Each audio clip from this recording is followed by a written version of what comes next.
In the words of art historian Judith Bell, a leader of the second generation of Hudson River School artists, luminist Sanford R. Gifford created painting not so much of scenery as of atmosphere.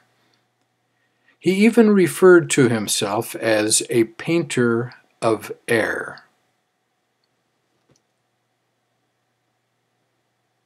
Gifford was the only Hudson River School artist who was born and raised in the Hudson River Valley, an experience that laid his artistic foundations. He was born in Greenfield, Saratoga County, New York, the fourth of 11 children in 1823.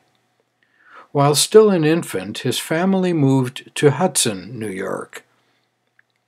Later, he attended school at the Hudson Academy until 1842.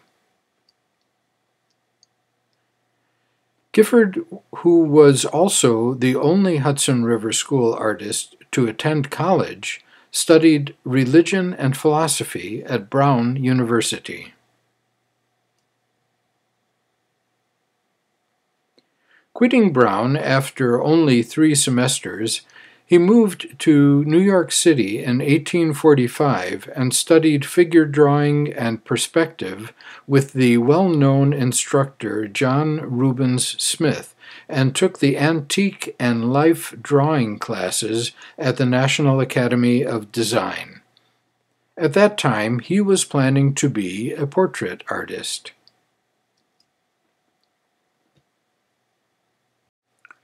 Gifford was familiar with the landscapes of Thomas Cole, the first painter associated with the Hudson River School. Cole had painted in the area of the Catskills that was well known to Gifford since his childhood. It was an awareness and appreciation of Cole's work that helped change the direction of Gifford's painting from portraiture to landscape.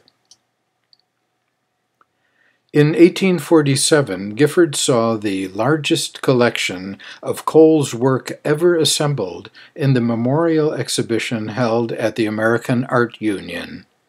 Many of Cole's works were allegorical or historical in nature. But that is not what interested Gifford. He was impressed with Cole's efforts to feature the American landscape as proper subject matter for landscape painting. He was even later quoted as saying that no historical or legendary interest attached to the landscape could help the landscape painter. Gifford was more interested in portraying the atmospheric qualities of nature in his paintings rather than telling a story.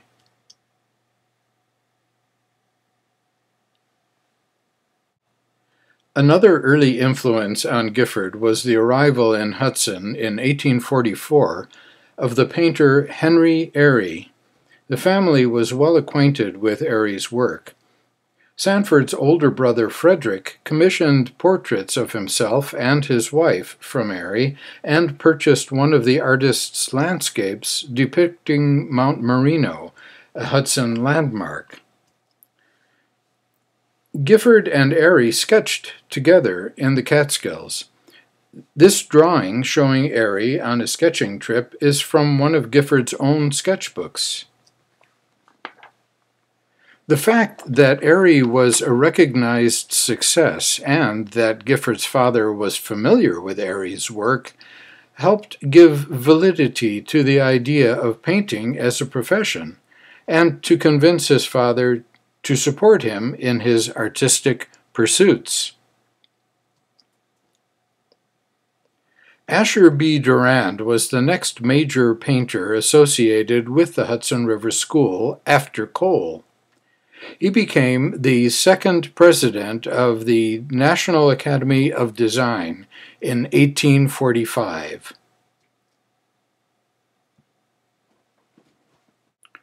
In 1847, Durand helped found the Century Association, which Gifford later joined.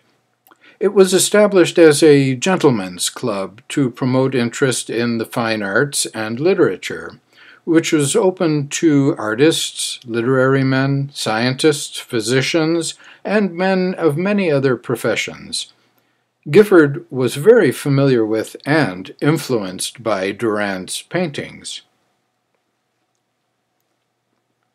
In his early works, we can see the influence of Durand in the handling of foliage and his attention to detail. It was later in his more mature work that Gifford became absorbed in the emotional response to nature in his painting and less interested in exactness of detail. Durand said, "Atmosphere is felt in the foreground, seen beyond that, and palpable in the distance. It spreads over all objects the color which it receives from the sky in sunlight or cloud light." Again, quoting Judith Bell, the art historian, "More than any other American painter of his generation, Sanford Robinson Gifford fulfilled Durand's directive of atmosphere made palpable. Evocative rather than descriptive, poetic rather than literal. His works capture the ephemeral quality of observing the beauty of the natural world."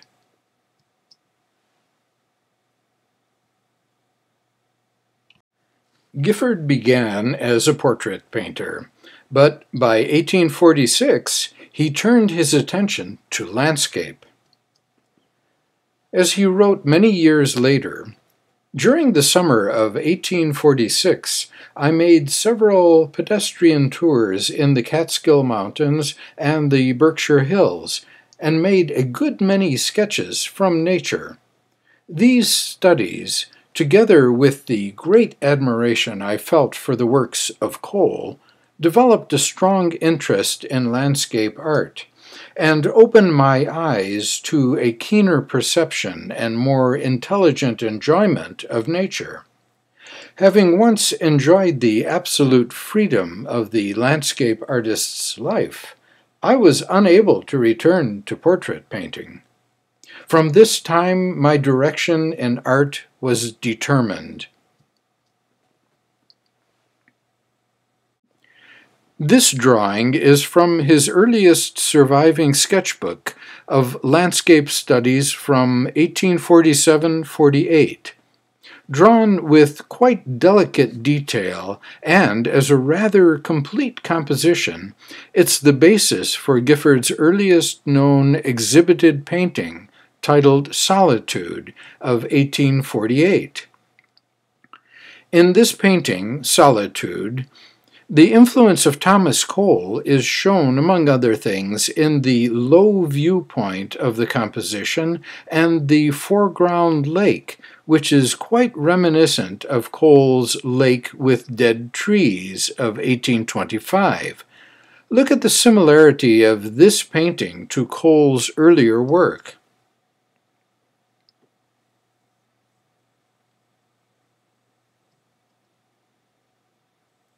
Thomas Cole's Autumn in the Catskills might well have suggested both the subject matter and style of this next painting by Gifford. With its trees, rocks, and distant mountain so clearly defined, Gifford was definitely influenced by the paintings of Cole and Durand. This early work anticipates Gifford's mature style of air painting. Here he creates a hollow in the foreground into which he allows the light from above to fall on selected trees and to reflect in a pool of water at the bottom. This gives the atmosphere of the scene an open and shimmering quality. You might say palpable, as Durand would have described it.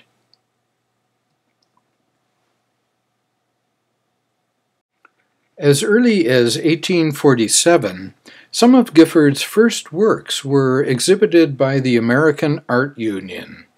The American Art Union was an organization created to support contemporary American art and to develop a popular appreciation of it. Funds were raised through membership fees to purchase and commission original paintings from American artists. Engravings from these works were produced to be distributed to the membership. The association also held a continuing exhibit of American art at its perpetual free gallery. For $5 a year, the members of the AAU, American Art Union, would receive free admission to the gallery, at least one original engraving published by the Union derived from an original piece of art by a contemporary American artist, and in New York City, the members also received a ticket in a lottery to win an original piece of art from within the collection. This print illustrates the open manner in which the lottery drawings were conducted. The original engraving published by the American Art Union for its members in 1850 is based on Asher Durand's painting Dover Plains, New York. And here is the original oil painting by Durand that the engraving was based on.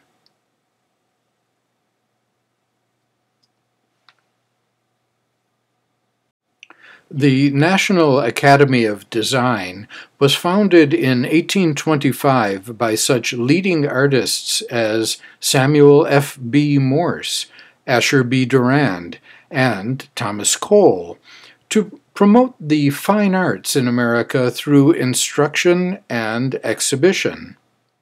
One of the primary purposes of the Academy was to foster the appreciation of American art through yearly exhibitions of contemporary paintings, sculpture, and works on paper. In 1826, the Academy instituted the yearly exhibit. The main impetus during this period was to provide artists with regular venues in which to exhibit and sell their work. In 1847, Gifford first exhibited a landscape at the National Academy and submitted work almost every year from then on. This wood engraving, from a sketch by W.S. Jewett, illustrates the elaborate annual reception at the National Academy of Design. This was obviously a major social and cultural event.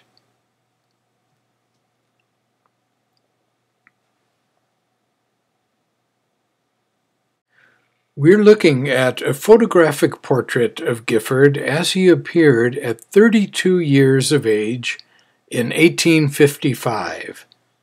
That year, he made his first voyage to England and Europe, which provided a turning point in his career as a painter. In May 1855, Gifford left for Europe, where he would stay for 2 years. He visited the major art museums and sketched scenery in England, Scotland, France, the Low Countries, Germany, Switzerland, and Italy. The letters he wrote his family during his travels provide the most comprehensive information of any period in his career. His letters were written to his father in the form of a detailed journal of his experiences. The letters were later typed as a record of his journey. That typewritten transcript of the letters is now in the Archives of American Art at the Smithsonian Institution. What we're looking at is the cover of Volume 1 and the first letter contained in it. In England, he studied the glowing atmospheric effects in J.M.W. Turner's work at London's National Gallery. He was familiar with Turner from prints of the artist's work that hung in his family's home in Hudson, New York, and from the popular and influential writings of English art critic John Ruskin, who promoted Turner's paintings. He visited Ruskin while in England, and when discussing Turner's work with Ruskin, Gifford at first called Turner's handling of paint shamelessly careless, but he gradually came around to appreciating Turner's use of color and light, an approach to painting that led eventually to Impressionism. Ruskin defended Turner's paintings by saying that he treated his subjects as a poet and not as a topographer, that he painted the impression the scene made upon his mind rather than literal scenes. This interpretation by Ruskin had a lasting effect on Gifford's later work, which as a result became more atmospheric and poetic.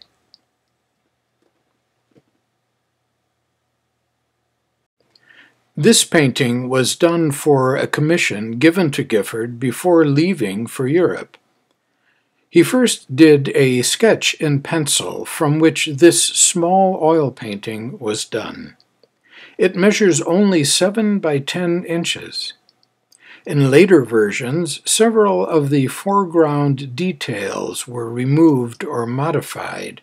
Also notice Gifford's reshaping of the composition's format towards a more panoramic horizontal view. This painting measures 8.5 by 15.5 inches, still quite small, and this version measures 10.5 by 20 inches, only slightly larger.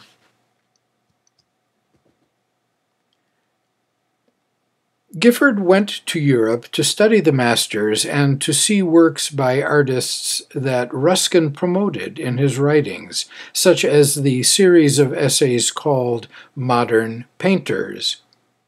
He also took with him several commissions to paint views of England and Italy, which gave him another good reason for going on the trip. He arrived in Italy late in the summer of 1856, and walked through the northern Italian countryside, sketching at Lake Maggiore, Lake Como, and through the cities and villages along the way.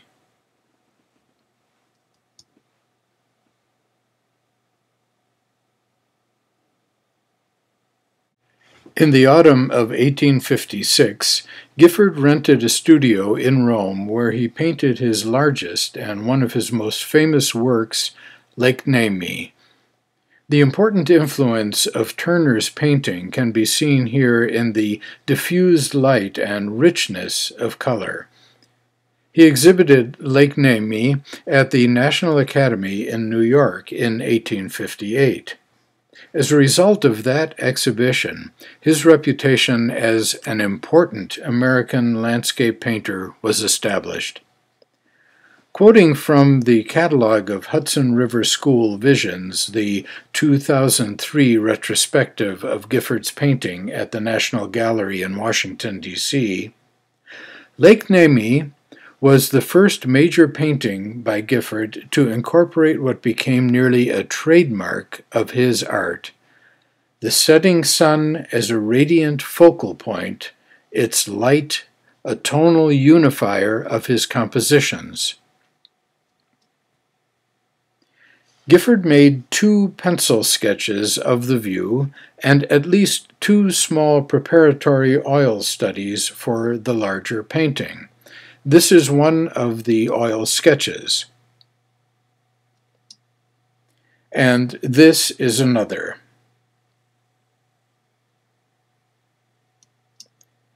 Here again is the large finished painting with all of its radiant atmospheric effects.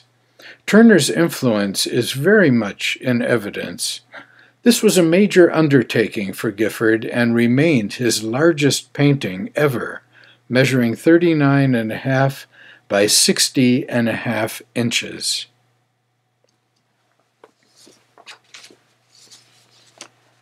Turner's paintings had a lasting effect on Gifford.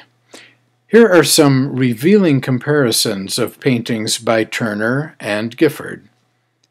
We can clearly see the influences of color, light, and composition. Turner on the left, Gifford on the right. Again, Turner on the left and Gifford on the right.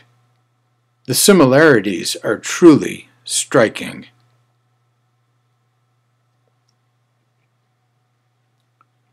During the spring of 1857, while still in Europe, Gifford spent time sketching with Albert Bierstadt and Thomas Worthington Whitridge, fellow artists and close friends.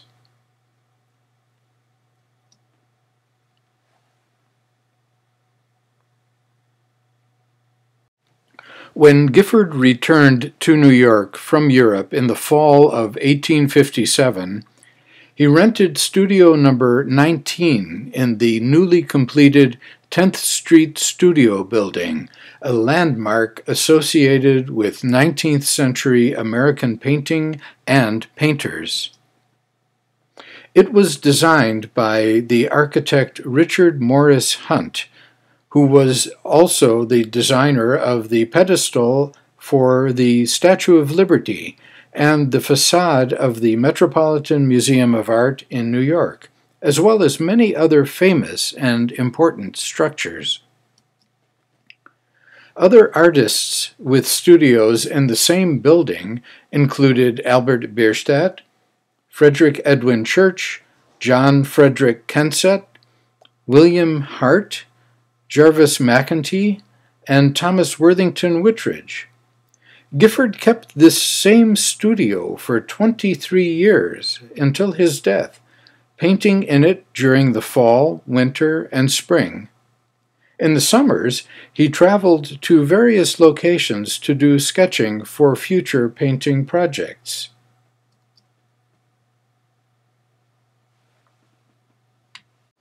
Between 1861-63, during the Civil War, Gifford served in the Union Army with the 7th Regiment of the New York Militia, stationed in defense of Washington, D.C.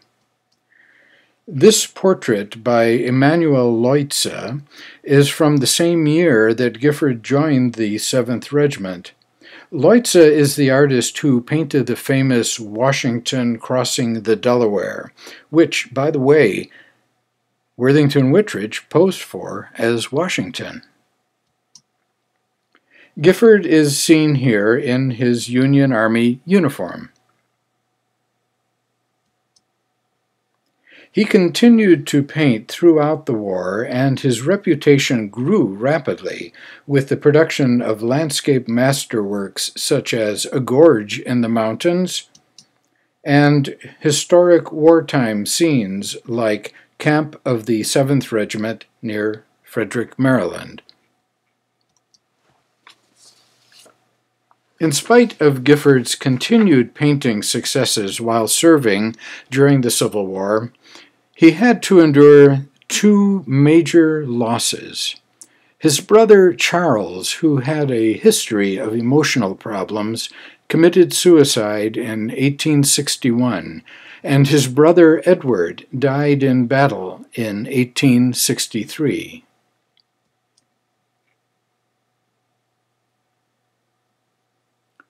Following the war, during the summer of 1867, Gifford spent most of his time painting on the New Jersey coast, specifically at Sandy Hook and Long Branch.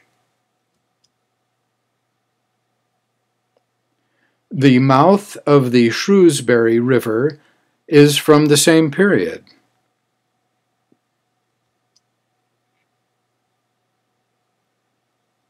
Gifford was becoming an internationally recognized painter.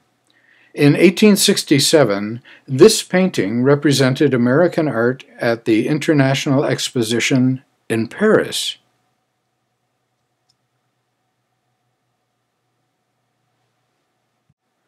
"1868 marks Gifford's return to Europe. This time he traveled to the Near East as well.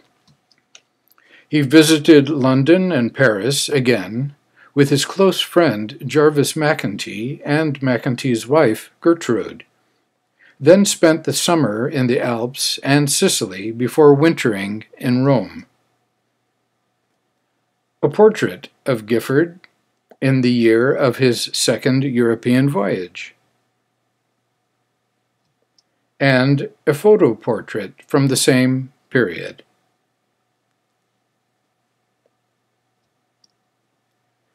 This drawing is from his sketchbook of 1868. The subject is a view near Palermo on the northern coast of Sicily. 6 years later, he completed this painting based on that same pencil sketch. By this time in his career, he was clearly painting in the airy, atmospheric style that he was to become famous for. This is a study for one of the Italian paintings resulting from his second European trip. If we compare this study with a similar view from the first European trip, we will see how much more of a luminist Gifford had become. Notice the overall clarity of the sun-drenched Alps and the highlighted details in the foreground and middle ground in the earlier work. Compare that clarity with the diffusion of light and the more silhouetted areas shown here. We can see that now he was concentrating on the effect of airy light coming from the sun behind the mountains. The distant mountains no longer show much detail, but instead have a diffused mistiness which captures the sense of both distance and light. In this, the final version, he widens the format horizontally and diffuses the light in the mountains and water, giving an even greater transparency to the air. He also lowered the horizon to give more space to the radiant light from the sun. This painting was completed after his return to the United States. These are 2 sketches on a single sheet from his sketchbook, done during his second European tour. The top one is a view down the Stelvio Road at Lake Como in Italy. The bottom, smaller sketch looks out over the wall towards the lake. He would often try various compositional arrangements of a scene as small drawings on the same sheet of a sketchbook. Later the same year, 1868, Gifford did a rather detailed small painting of the top sketch measuring 8 by 10 inches, and returned 10 years later to do a larger, more refined painting of the same subject, measuring about 30 by 24 inches, with far more finish and subtlety in the handling of light.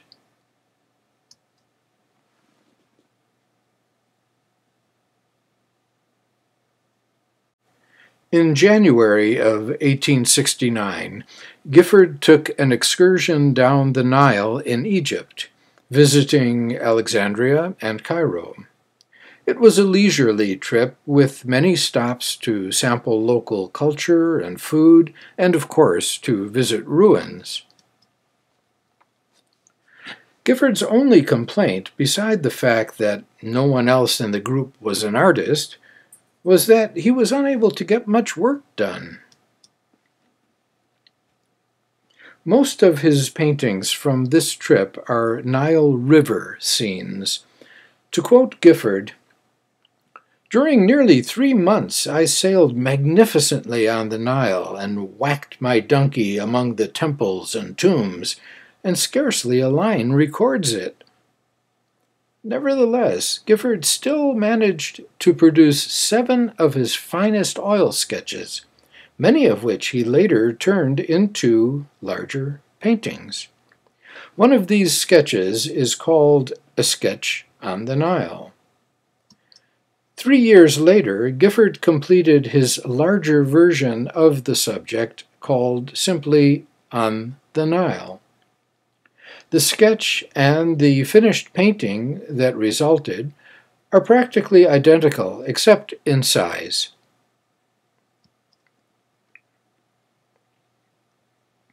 Another painting based on sketches from the 1869 Nile Excursion.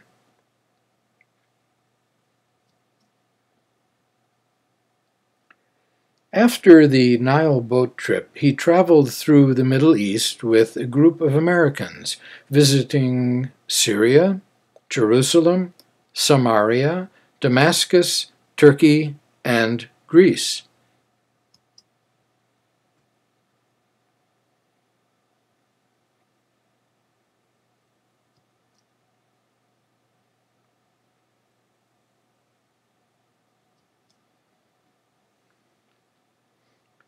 He then spent 6 weeks in Venice over the summer. On his first visit to Venice, he had very little time to paint, being busy with the standard tourist activities. This time he was determined to sketch as much as possible, creating much subject matter for later paintings.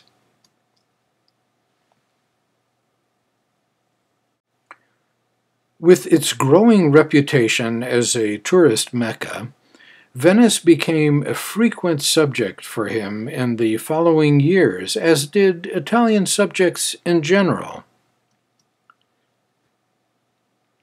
In July of 1869, Gifford wrote to his father, "I came to Venice to spend 4 or 5 days.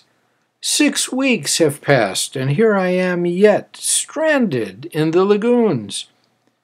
The richly colored sails of the Venetian fishing boats have interested me a good deal from the striking contrasts of color they afford with the sky and water." He created 25 paintings of Venetian subjects throughout the remaining 11 years of his career.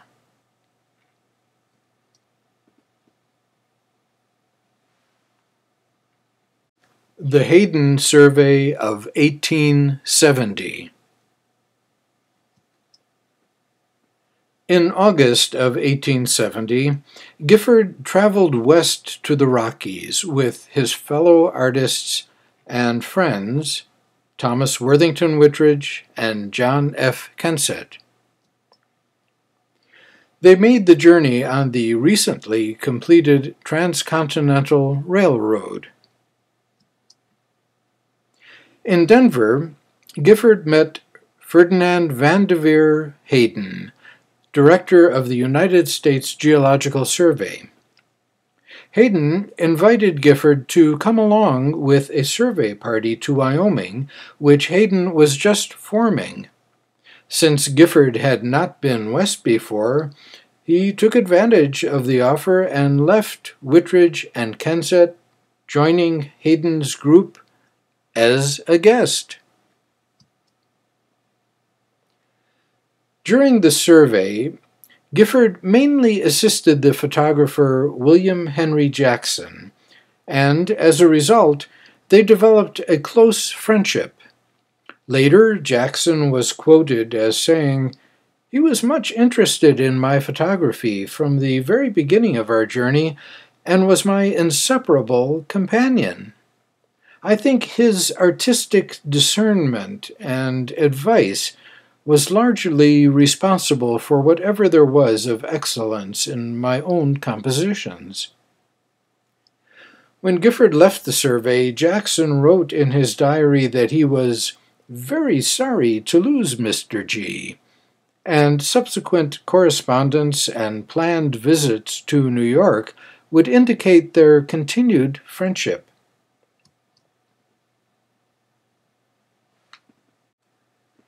A year later, in 1871, Jackson was the official photographer on Ferdinand Hayden's survey of the Yellowstone region, a survey that was instrumental in the park's preservation.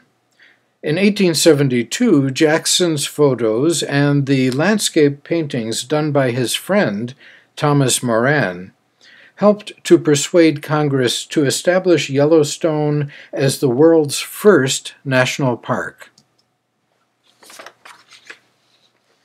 In this photo, taken by Jackson, Gifford is pictured on the left looking at the grave of a soldier.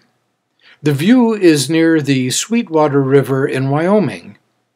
The tents of the survey camp can be seen in the distance. Here's a close-up of Gifford from that same photo.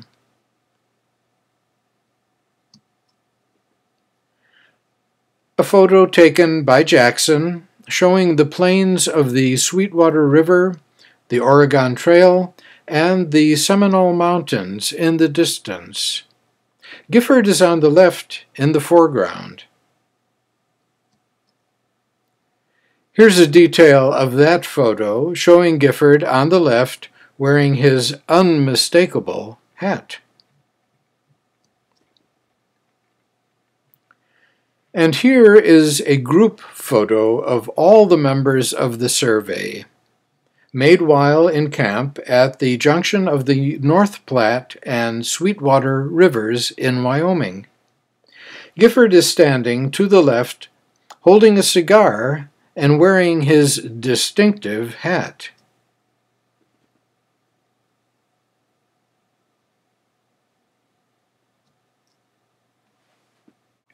Probably of most interest to us of all the photos that Jackson took of Gifford is this one taken along the castellated rocks on the Chugwater River in Wyoming.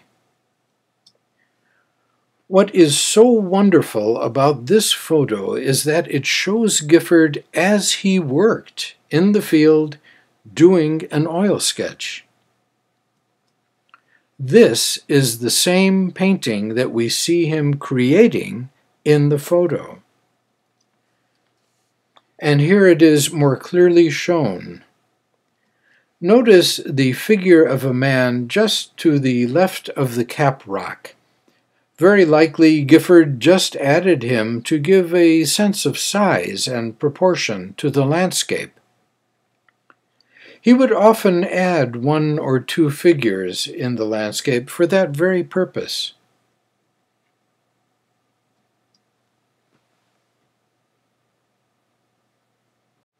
We've learned a bit about Gifford's life and travels, but what about his method of creating art?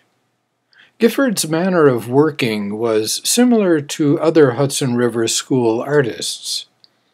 He would first do quick, spontaneous pencil drawings in his sketchbook. This is from a sketchbook of New Hampshire and New York subjects. From his pencil sketches, he would often make oil sketches on canvas. This one is for a painting called Hunter Mountain Twilight, based on the pencil drawing we just saw. After working out his compositions and colors in oil, he would create the finished oil painting. Here we see the final, larger version of Hunter Mountain Twilight.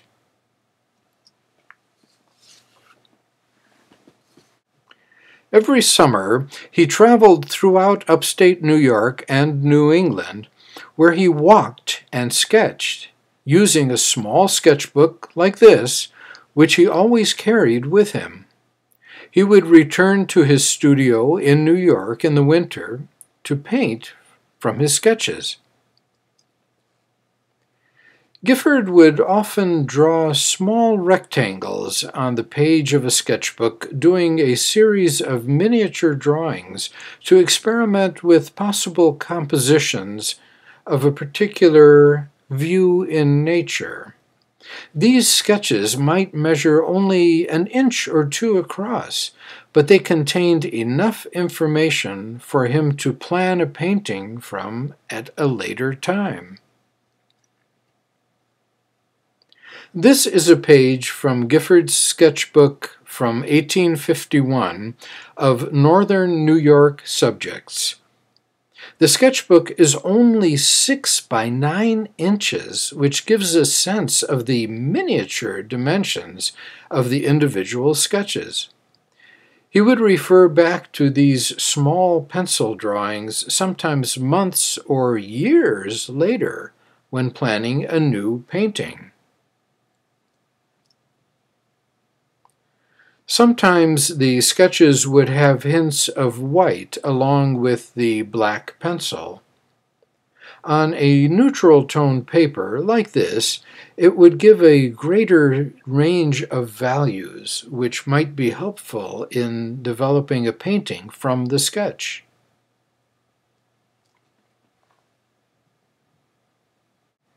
Here's a pencil sketch titled The View from South Mountain in the Catskills.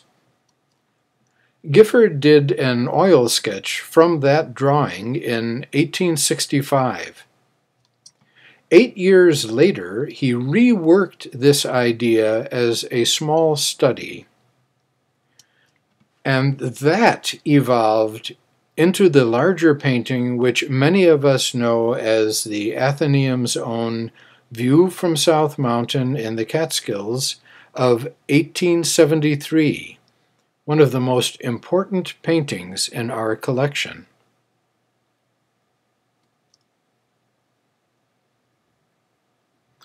This is an earlier work, typical of the small oil sketches Gifford would do directly from nature.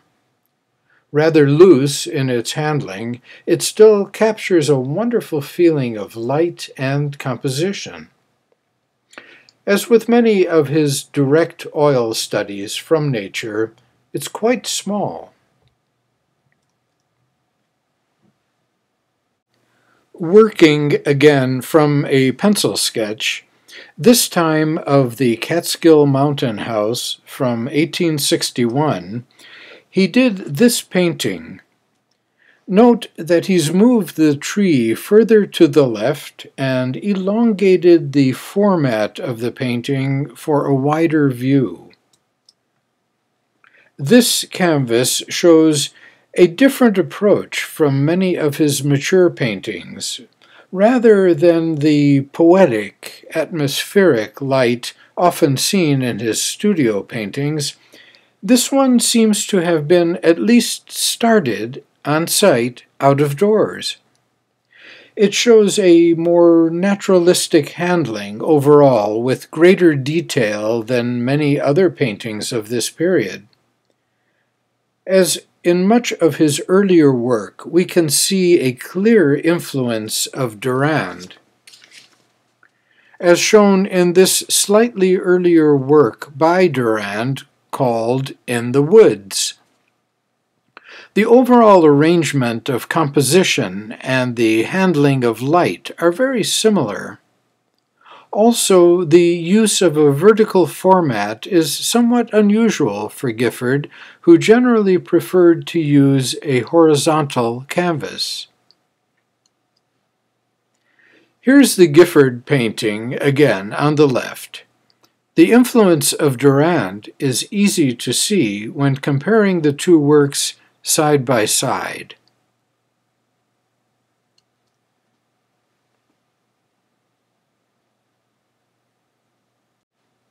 During a summer sketching tour of New England in 1864, Gifford visited Mount Desert Island in Maine.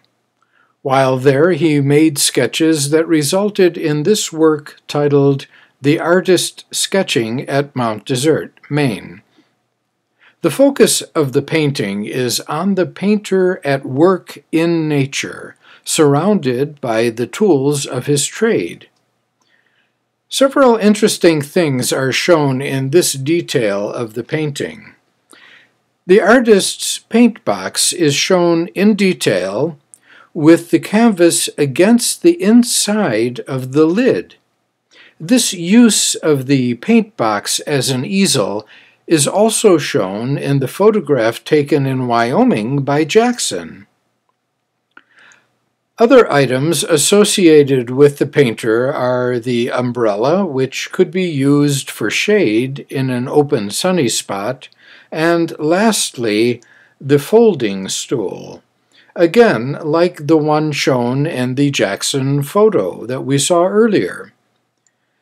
These details help to give a sense of how Gifford actually went about painting his oil sketches directly from nature.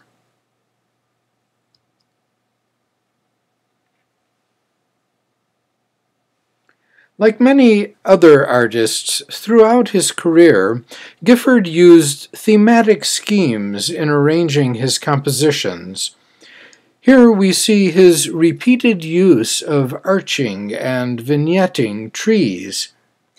He found a good way to organize a composition. Why not use it again? And again.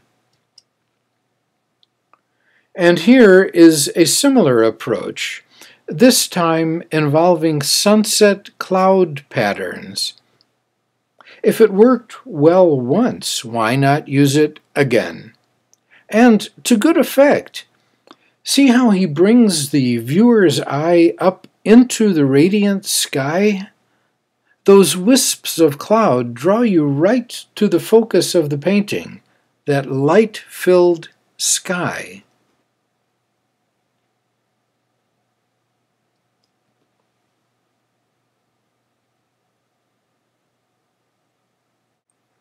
One of the best contemporary resources on Gifford's technique is an article called How One Landscape Painter Paints, from the Art Journal of 1877, written by George Sheldon, who visited Gifford's studio to interview and observe him as he worked. It gives a detailed description of Gifford's working methods. A more recent paper was written in 2006 by Sandra Kelberlau, an advanced-level intern at Strauss Center for Conservation, Harvard University Art Museums. She used modern scientific methods, including infrared reflectography and optical microscopy, to analyze the underdrawing and paint layering techniques of Gifford's paintings. I'll refer to both of these articles to talk a little bit about how Gifford actually painted his canvases.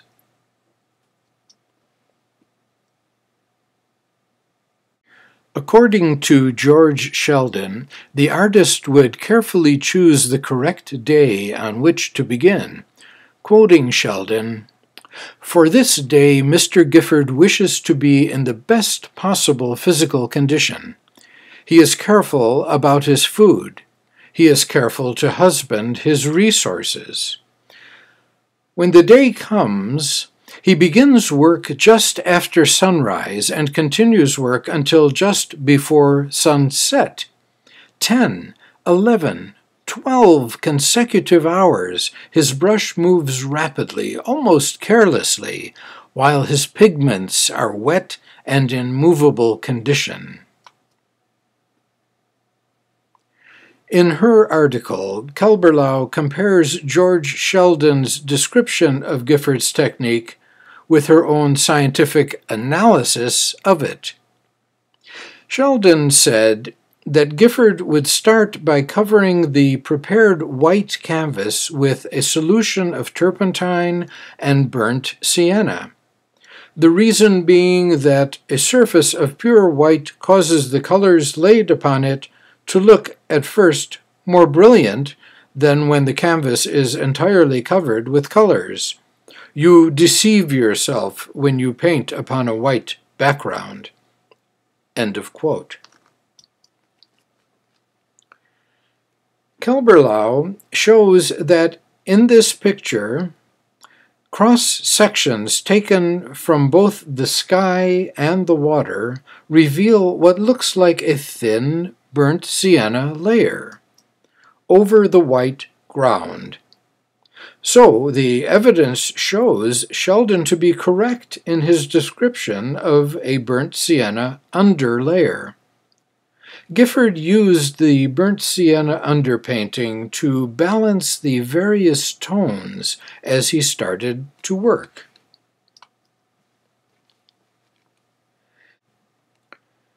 This is what burnt sienna looks like against a white background. It can be diluted to various light or dark values, as shown here. Gifford generally used a medium value to cover the white of the prepared canvas he was working on, probably something like this.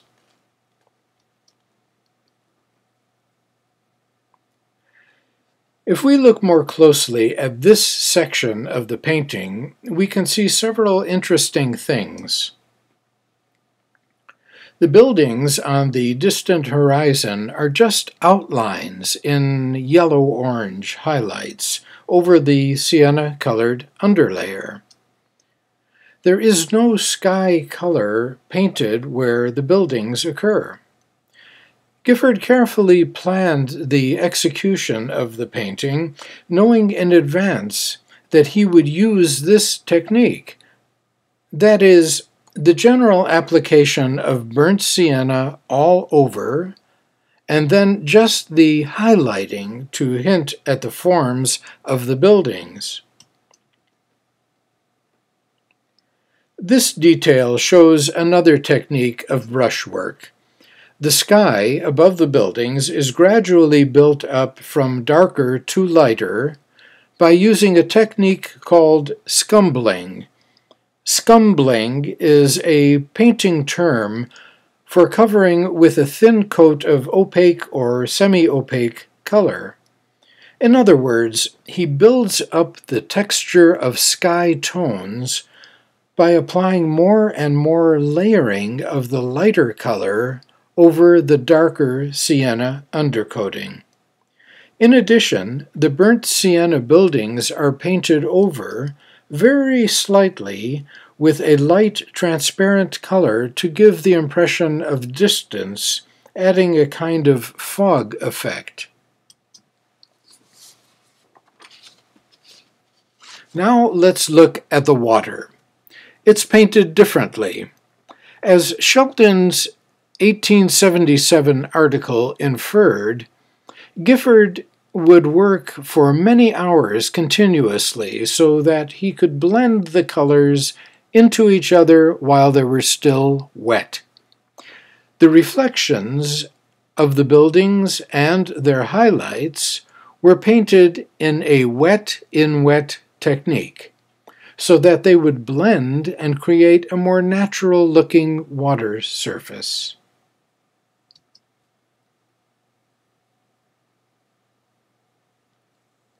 Moving to another part of the painting, we discover something else. The artist usually began his pictures by drawing a line for the horizon.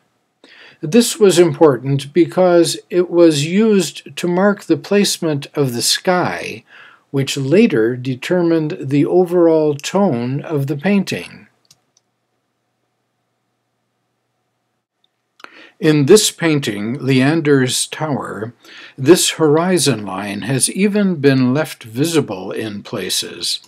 We can see the original dark crayon lines of the underdrawing at the base of the building and around the windows and elsewhere on the walls. Also, Gifford paints transparently over the burnt sienna undercoating, with various shades of white and gray to give texture to the walls of the building.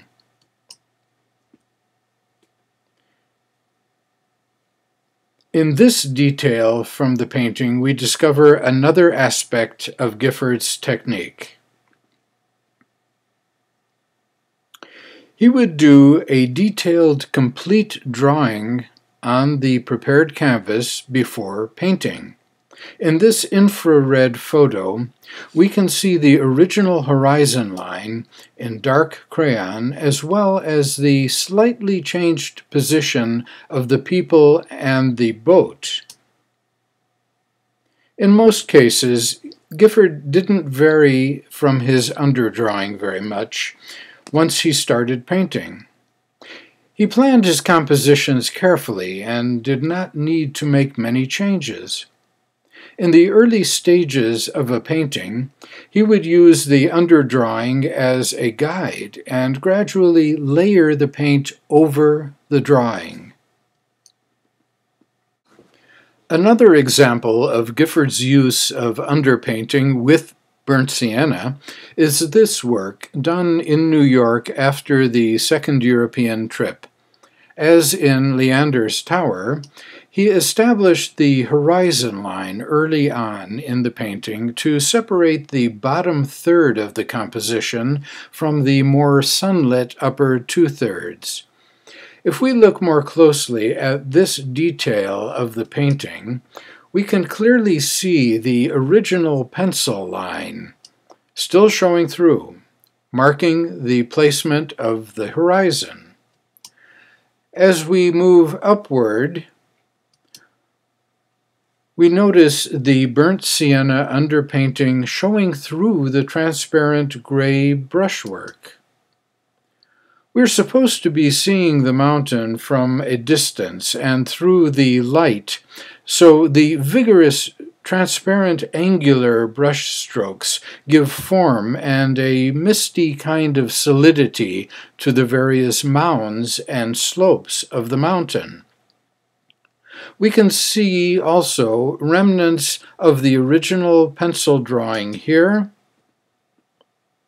and here.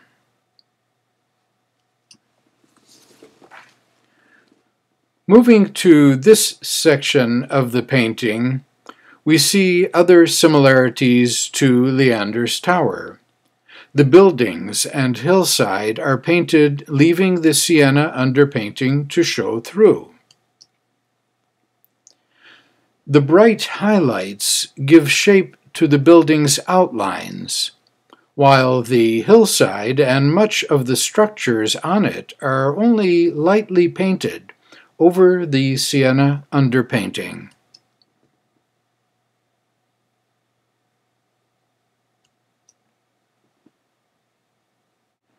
One final item important to Gifford's work is his use of multiple layers of transparent paint called glazes to build up a richness of color and to achieve a sense of transparency and light.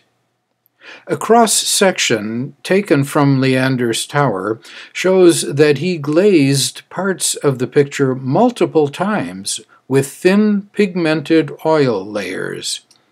Here we can see at least 3 layers above the paint layer. These oil glazes would help to blend the colors and soften the picture overall.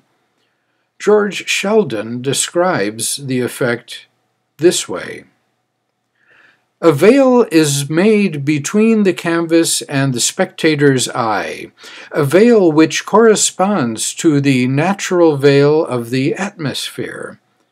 As the spectator looks through this veil of varnish, The light is reflected and refracted just as it is through the atmosphere. The surface of the picture, therefore, ceases to be opaque. It becomes transparent, and we see through it upon and into the scene beyond.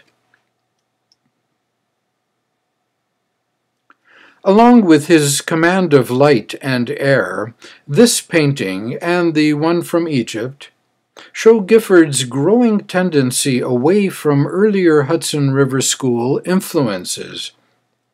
He had moved towards a more minimalist approach to his compositions. Leander's Tower is a good example of this minimalist approach. It's similar in handling to his earlier painting, An Indian Summer Day on the Hudson, Tappan Zee.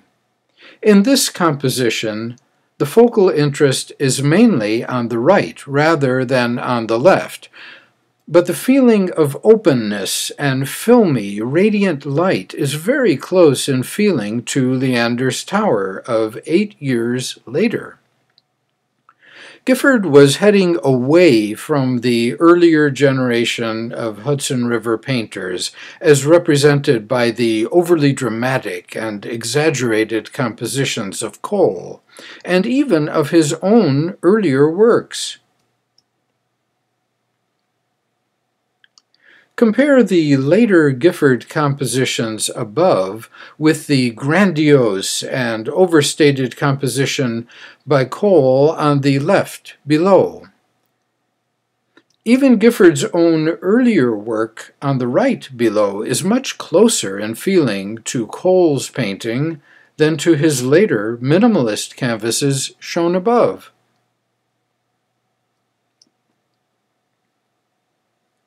We might say that Gifford's mature work actually had more in common with later American painters like George Inness than with the Hudson River painters. Interestingly, this painting by Inness features the same subject as Gifford's masterpiece from 16 years earlier, Lake Nemi in Italy.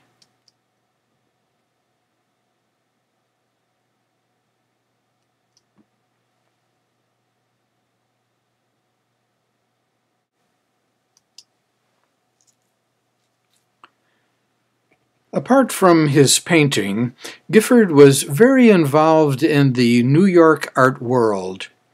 In late 1869 and early 1870, he was instrumental in the formation of the Metropolitan Museum of Art. This wood engraving from Frank Leslie's Weekly of March 9, 1872, illustrates the opening reception at the museum, which took place a month earlier.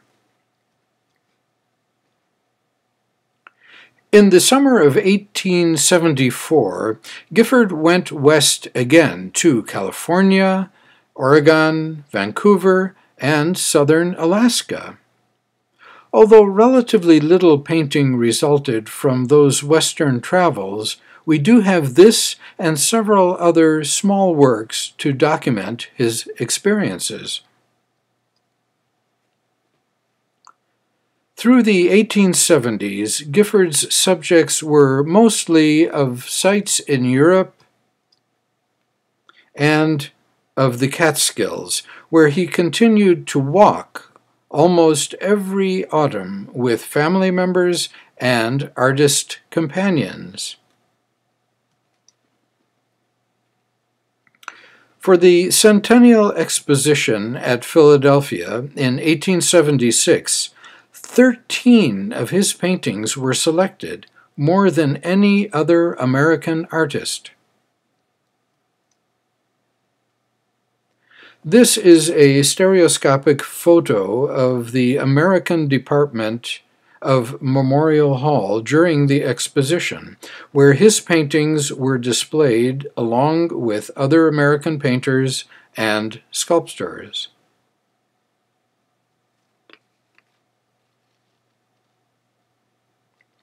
By the 1870s, Gifford had become so successful that he could spend his summers fishing in New York and Canada.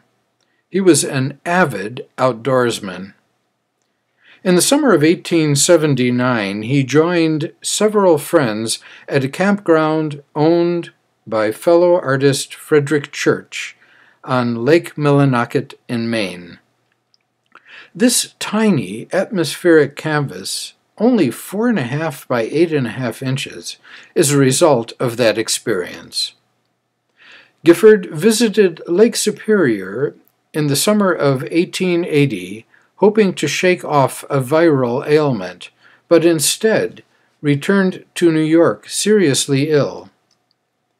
Having contracted a malarial fever, his condition became complicated by pneumonia, and he died in New York in late August. He was at the height of his career and only 57 years old.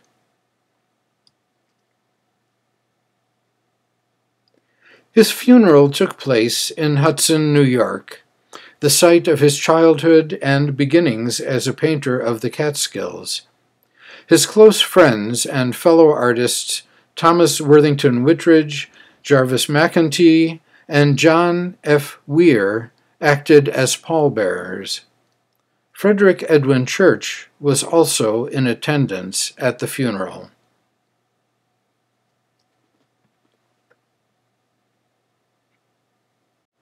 Gifford's serene expression was depicted in several portraits of him made by affectionate colleagues. This sensitive portrait by Eastman Johnson is in the collection of the Metropolitan Museum of Art in New York. And this bronze portrait bust by Gifford's close friend Launt Thompson is also at the Metropolitan.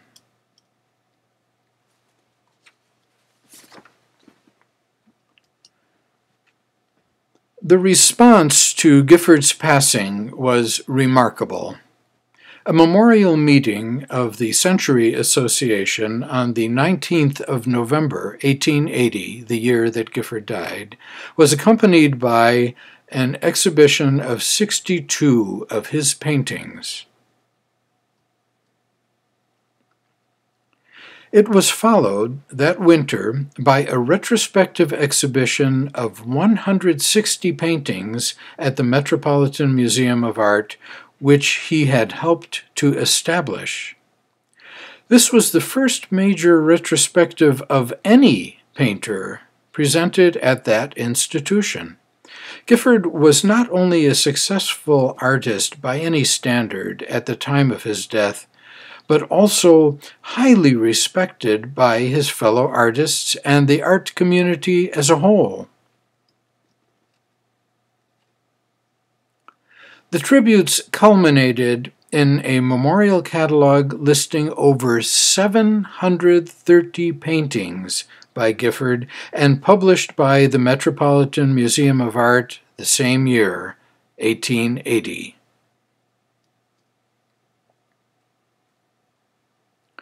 In his essay entitled Nature Distilled, Gifford's Vision of Landscape, Franklin Kelly of the National Gallery of Art in Washington, D.C., provides the following commentary.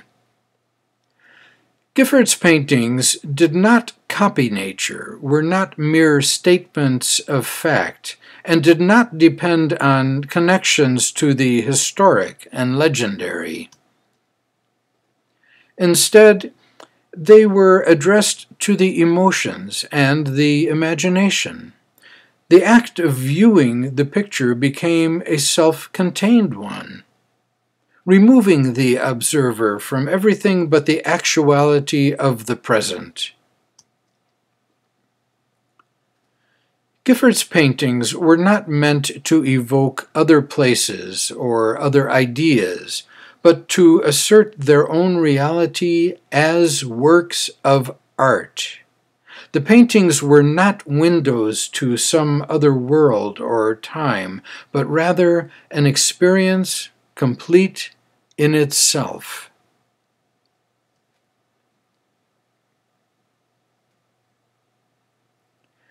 At the Century Association Memorial for Gifford, his close friend and fellow artist, Jarvis McEntee, completed his remarks to the members assembled with these moving words. He did not waste his life in vain efforts to express what was foreign to his nature and thought. He lived simply, and his life was, in the main, a most happy one. And yet, with everything to live for, he was not afraid to die, and he went to his rest with the philosophic serenity which has characterized his whole life. When we, who are assembled here tonight, to speak our tenderest words in remembrance of him, shall have passed away, it is a satisfaction to reflect that he will still live and still be familiar to the coming generations in the work which he has left behind him. Well, McEntee was correct, for here we are, celebrating the work of this great painter.